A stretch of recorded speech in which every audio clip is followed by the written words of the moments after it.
पुष्पांजलि मेंसवेयर का एक और प्रतिष्ठान दूल्हा हाउस कंप्लीट और परफेक्ट वेडिंग कलेक्शन की हो गई है ग्रैंड ओपनिंग। शादी ब्याह की खरीदी के लिए चले आइए अब हमारे नए प्रतिष्ठान में, जहां आपको मिलेगा कोट सूट, ब्लेजर, शेरवानी के साथ ब्लैकबेरी कंपनी के किफ़ायती जैकेट और सूट ब्लेजर, मान्यवर कंपनी के ब्रांडेड कुर्ता पाजामा, जैकेट, साफा मोजड़ी, dupatta, party wear, Indo western का एक से बढ़कर एक कलेक्शन। हमारा पता है दादाबाड़ी स्कूल के पीछे इतवारी बाजार के पास बालाघाट। संपर्क करें 9425138551।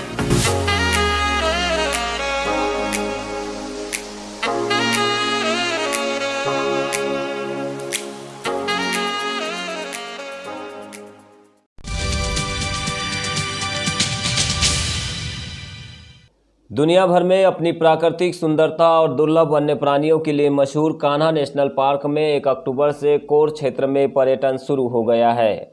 पहले ही दिन पर्यटकों ने डीजे फीमेल टाइगर का दीदार किया। अधिकांश पर्यटकों को बाघ और अन्य वन्यजीवों को करीब से देखने का मौका मिला।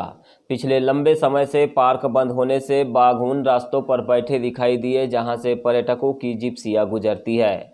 इसी वजह से कुछ पर्यटकों को करीब से बाघ की साइटिंग देखने मिली। पर्यटन से पूर्व कान्हा राष्ट्रीय उद्यान में सफारी के शुभारंभ अवसर पर जिला कलेक्टर डॉक्टर गिरीश कुमार मिश्रा, जिला पंचायत सीईओ विवेक कुमार के निर्देशन में पुरातत्व पर्यटन एवं संस्कृति परिषद बालाघाट के द्वारा मुख्य गेट पर जिप्सी ड्राइवरों, गाइडों और पर्यटकों को मास्क, सैनिटाइजर का वितरण भी किया गया।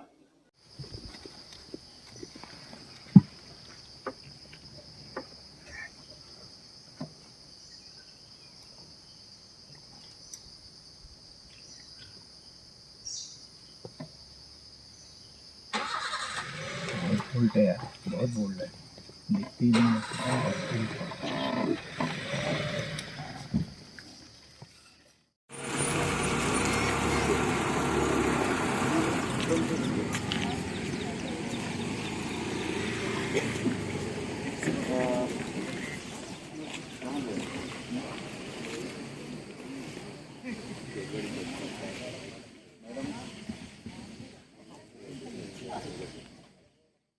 मुक्की में आज नवनिर्मित भवन में मोरनी तेजस्वी स्व सहायता समूह द्वारा कैंटीन, सोवेनियर शॉप, सुलभ शौचालय एवं टिकट काउंटर का फील्ड डायरेक्टर ने रिबन काटकर शुभारंभ किया।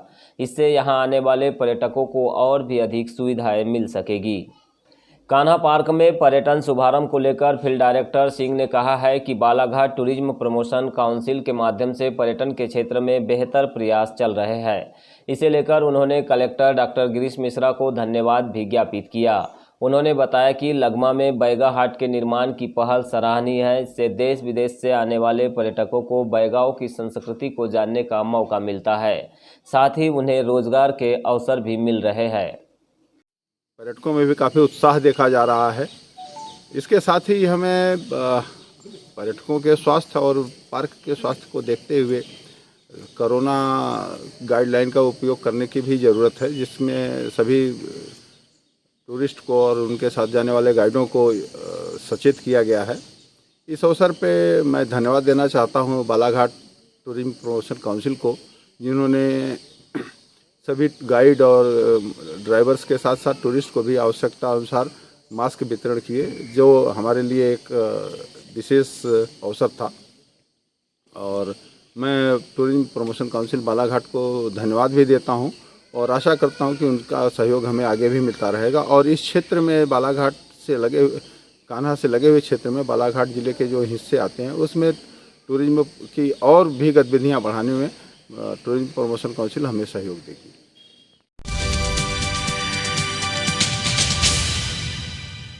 बैहर विधानसभा क्षेत्र के विधायक संजय उइके के द्वारा क्षेत्र में निरंतर बैठक आयोजित कर प्रत्येक बूथ, सेक्टर एवं मंडल स्तर पर सदस्यों की नियुक्ति कर संगठन को मजबूती प्रदान करने का प्रयास किया जा रहा है। इसी कड़ी में उन्होंने शुक्रवार को बिरसा में पार्टी कार्यकर्ताओं की बैठक ली। इस दौरान जनपद अध्यक्ष सविता धुर्वे, ब्लॉक कांग्रेस अध्यक्ष नीलकंठ राहंगडाले, संतोष बिसेन के साथ ही कांग्रेस कमेटी के सदस्य मौजूद रहे।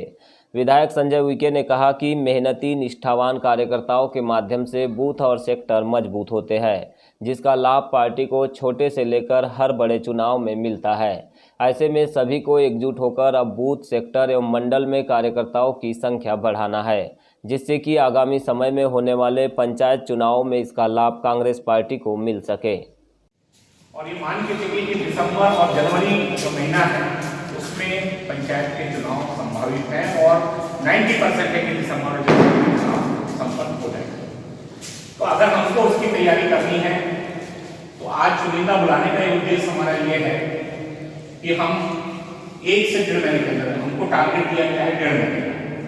1.5 महीने के अंदर बूथ के अंदर बूथ की कमेटी, सेक्टर के अंदर सेक्टर की कमेटी, मंडल के अध्यक्ष और कमेटी का जैसा पूरे बिरसा ब्लॉक में है 14 मंडल बनाए गए हैं। 14 मंडल बनाए गए हैं। एक मंडल में लगभग 15 बूथ आते हैं एक मंडल में। पिछले बार 30 मंडल का एक बूथ बनाया गया था। वैसे सेक्टर पिछले बार 10 बूथ का एक सेक्टर बनाया गया था, उसको काट के भी आधा 5 किया गया, कहीं 4 है, कहीं 3 है, कहीं 6 है, लेकिन 7, 8 कहीं नहीं किया गया है। इस तरह से एक मंडल का बूथ का गठन किया गया है। अब बूथ और मंडल और सेक्टर और 80 से 100। MIM पार्टी बालाघाट के द्वारा असम में मुसलमानों पर हो रहे बर्बर अत्याचार को लेकर जिला प्रशासन को ज्ञापन सौंपा गया। इसी तरह स्थानीय स्तर पर एक मामले में मुसलमानों की छवि को खराब कर व्यावसायिक दुर्भावना फैलाने को लेकर भी प्रशासन से शिकायत की गई।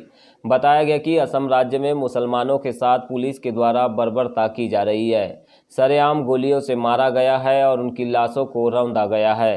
ऐसे में उनके अधिकारों की रक्षा के लिए प्रधानमंत्री और गृह मंत्री के नाम ज्ञापन सौंपा जा रहा है। लोगों के साथ जो हैवानियत हो रही है उसको देखते हुए हम आज माननीय राष्ट्रपति महोदय जी को हम एक पत्र द्वारा सूचित कर रहे हैं कि ये लोकतंत्र में और हमारे संविधान से चलने वाले देश में ये क्या हो रहा है, ये किस टाइप से हो रहा है, किस टाइप से बर्बरता हो रही है। आज वहाँ पे हम एक देख रहे हैं कि एक मुसलमान शख्स को पुलिस वाले मार देते हैं, उसको गोली से मार दिया जाता है। उसके बाद उसमें एक फोटोग्राफर जॉय करके उसका नाम है आसाम का, उसके ऊपर कूद रहा है और उसको जो थोड़ी बहुत जान बची है और उस पर वो कूदने के बाद उसकी जान जा रही है। सामने पूरे पुलिस वाले खड़े हुए हैं, पुलिस वाले देख रहे हैं तमाशा, मगर उसे रोक नहीं रहे हैं।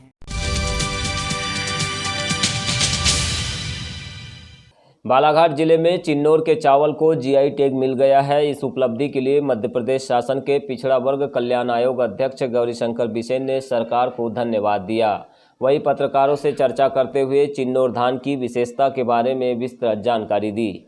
उन्होंने कहा है कि बालाघाट के किसानों को न केवल उनका अधिकार मिला है, बल्कि चिन्नौर के उत्पादन से किसान आर्थिक तौर पर सशक्त होंगे। इस मौके पर उन्होंने बालाघाट जिले के ऐसे किसान जो चिन्नौर की खेती पीढ़ी दर पीढ़ी करते आ रहे हैं, उनके भी विचार सुने। हालांकि उन्होंने इसकी खेती में फ़ायदा कम होने की जानकारी दी और विश्वास जताते हुए यह भी कहा कि GI टैग के मिलने से निश्चित तौर पर इसकी उत्पादकता में बढ़ोतरी होगी और किसानों को आगे चलकर लाभ भी मिलेगा। दूसरा विश्वास मजबूत होता है कि इस GI टैगिंग के माध्यम से हम इसको एक्सपोर्ट कर सकते हैं, देश के अन्य राज्यों में बेच सकते हैं। तो इससे हमारे किसान का आत्मबल मजबूत हो गया। हमारे पास में कोई ना कोई अस्त्र हो गया। हमारे जो साइंटिस्ट हैं, जवाहरलाल नेहरू कृषि विश्वविद्यालय जहाँ पे रिसर्च होता है, वहाँ पे इस वैरायटी को डॉर्फ करने का भी रिसर्च चल रहा है। अभी इस वैरायटी में टॉल वैरायटी है, जो ओरिजिनल हमारी वैरायटी, उसको उसके जो बालियाँ हैं उनको सिलेक्शन करके अच्छी बालियों को चुन करके उसको आगे पर बढ़ाते हैं, सिलेक्टेड वैरायटी जो कहते हैं। अब इसको डॉर्फ करने के लिए हमारे वैज्ञानिक काम कर रहे हैं। उसमें काफ़ी कुछ डॉर्फ के साथ उसका साइज भी वैसा रहे, उसके दाने का शाइनिंग वैसा रहे ओरिजिनल, और उसमें सेंट रहे। इसमें अंतिम पड़ाव पर हैं। इसमें जब हमारे वैज्ञानिक सफल हो जाएंगे तो हमारा वो जो गिरने का जो प्रॉब्लम है वो भी दूर हो जाएगा। तो रेट भी अच्छा मिलेगा और देश विदेश में सप्लाई भी होगा, तो हमें आएगी उन्नति के लिए और सरकार भी उस पर योगदान देगी। ऐसी बात है कि जो काम करना चाहते हैं तो सरकार भी योगदान देती है। तो हम इसमें क्षमता बढ़ाएंगे उत्पादन की, जिससे उत्पादन होके बाहर भी जाएगा देश विदेश में।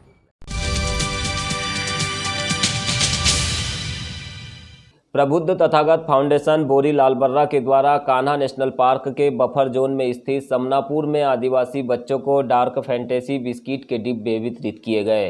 इस दौरान समनापुर प्राथमिक शाला, माध्यमिक शाला और हाई स्कूल के करीब 150 बच्चे उपस्थित रहे।